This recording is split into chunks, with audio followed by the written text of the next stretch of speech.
بسم اللہ الرحمن الرحیم۔ السلام علیکم ورحمۃ اللہ وبرکاتہ۔ ایک اہم پیغام، چھوٹی سی اصلاح۔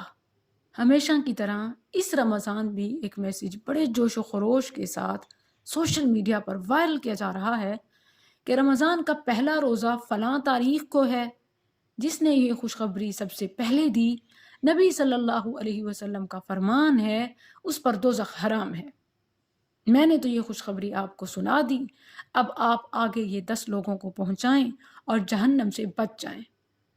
سب سے پہلے تو میں اپنے ناظرین کو یہ بتانا چاہتی ہوں کہ ایسی کوئی حدیث نہیں ہے جس میں آپ صلی اللہ علیہ وسلم نے رمضان کی خوشخبری دینے والے کے لیے ایسی کوئی بشارت دی ہو۔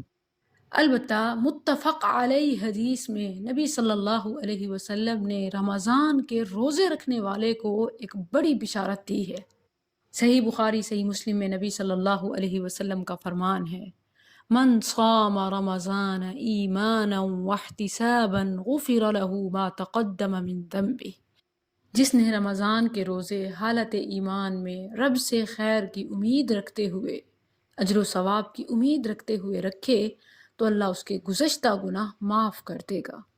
اس میں بھی غور کریں تو آئندہ زندگی میں احتیاط کا پہلو باقی ہے کہ گزشتہ گناہوں کی معافی کی بات ہے، آئندہ کے لیے گناہوں سے بچنا لازم ہے۔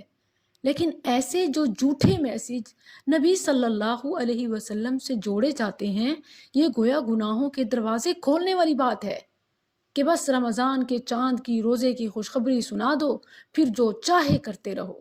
یعنی ایسا شخص ایک نہیں، کئی جرائم اور گناہوں کا مرتکب ہوتا ہے۔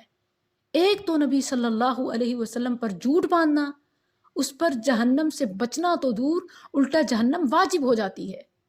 من کذب علی متعمدا فلیتبوأ مقعدہ من النار۔ حدیث کی ہر بڑی کتاب میں یہ حدیث موجود ہے۔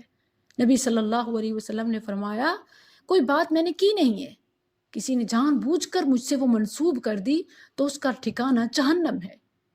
اب ایسے میسیج فارورڈ کرنے والے، شیئر کرنے والے جو اپنے تائیں جہنم کو اپنے اوپر حرام کر رہے ہوتے ہیں، وہ گویا جہنم کو اپنے اوپر واجب کر رہے ہوتے ہیں، کیونکہ نبی صلی اللہ علیہ وسلم کی ایسی کوئی حدیث نہیں ہے۔